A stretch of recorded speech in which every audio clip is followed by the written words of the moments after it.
Salut à tous. Bah voilà, pour le troisième conte, on a, un petit conte pas médiéval, hein, mais qui se passe dans un château. Voilà. Alors le titre de mon conte, c'est Le génie en carton. Alors le thème du conte, c'est Mon monde dans une boîte en carton. Thème sur le confinement. Alors notre histoire, elle commence par une belle journée d'été en terre de Berry, une terre de sorcellerie, où le jeune Arthur passe ses vacances dans le château de son grand-père, Charles. Une très belle demeure ancestrale, bien entretenue, avec une grande enceinte, un grand donjon, des douves. C'est vraiment le lieu idéal pour un enfant pour pouvoir passer de belles vacances. Alors il vit des moments formidables, hein, laissant son imagination vagabonder et parcourir le château dans de grandes histoires de chevaliers et de folles batailles. Et le petit combat dans les moindres recoins du château. Et ce jour-là, il est en train de combattre un dragon. Il a réussi à le repousser jusqu'à ses ultimes limites. Et le dragon est tout en haut de la plus grande des tours du château. Alors ce dragon, c'est un dragon de couleur pamplemousse avec une robe zin. Et il est responsable de la disparition de beaucoup de pingouins et de poulets, parce que c'est son alimentation, donc il croque énormément de pingouins et de poulets. Et il a un nom. Son nom, c'est Tintinabulé. Oui, pour un dragon, c'est pas terrible, mais bon, voilà. Mais c'est une affreuse bête. Et le petit Arthur l'a acculé jusqu'à ses derniers retranchements, tout en haut du donjon. Et il commence à aller par là-bas pour aller lui rendre le coup de grâce dans cette plus haute tour du château. Alors, bah, il monte l'escalier en colimaçon, où de temps en temps une meurtrière envoie de la lumière dans l'escalier. Un bel escalier montant euh, en pierre blanche.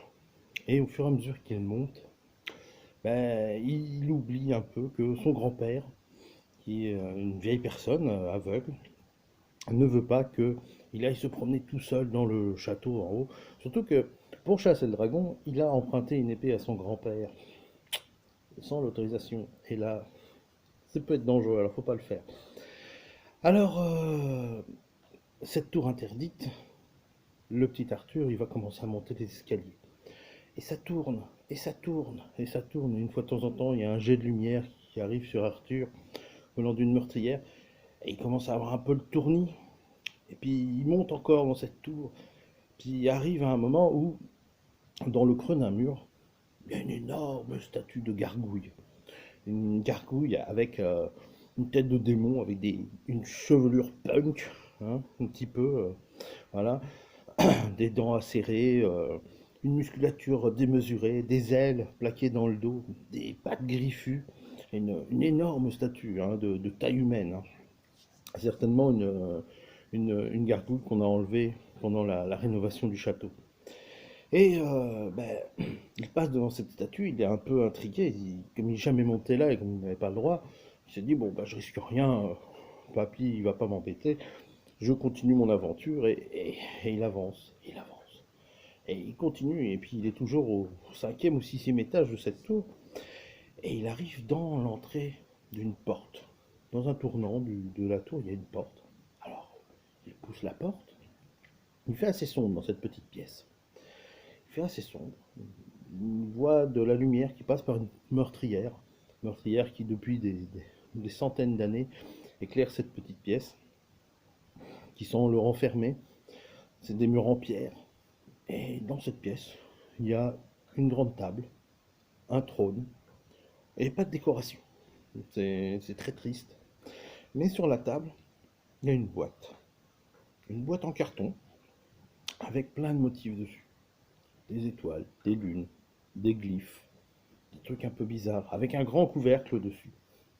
Hein, un couvercle avec un énorme seau en cire. Bon, le seau est cassé. Donc quelqu'un avait déjà ouvert la boîte. Et bah, le petit Arthur avance vers la table. Il fait vraiment sombre quand même dans cette pièce. Et quand il arrive et s'assoit sur le trône, bah, on ne voit que une moitié de son visage devant cette boîte. Alors la curiosité le pousse à oublier son dragon et à vouloir ouvrir cette boîte. Donc il tend la main vers la boîte et au moment où il va toucher le couvercle, la table, la boîte et le trône commencent à trembler.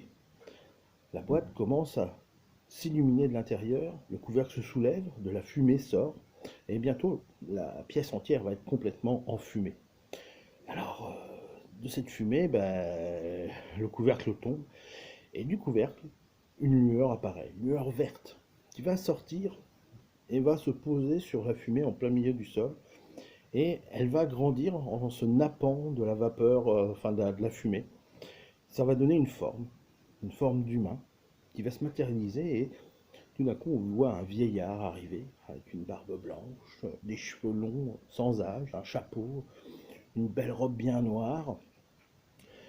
Et le petit Arthur, il est complètement abasourdi, là, il comprend pas ce qui lui arrive, alors il commence à avoir un peu peur. Et le vieux commence à lui dire qui a osé me réveiller? Qui m'importune? Alors, Arthur, qui est comme un garçon poli, répond je suis Arthur, le petit-fils de Charles. Euh, et le vieux lui dit ah oui, Charles, lui aussi était venu me déranger. Eh ben, tu auras le droit toi aussi à faire un vœu, mais fais attention au vœu que tu vas me demander, car je demanderai une contrepartie. Et là, le petit garçon fait ouais, mais je comprends pas, c'est pourquoi.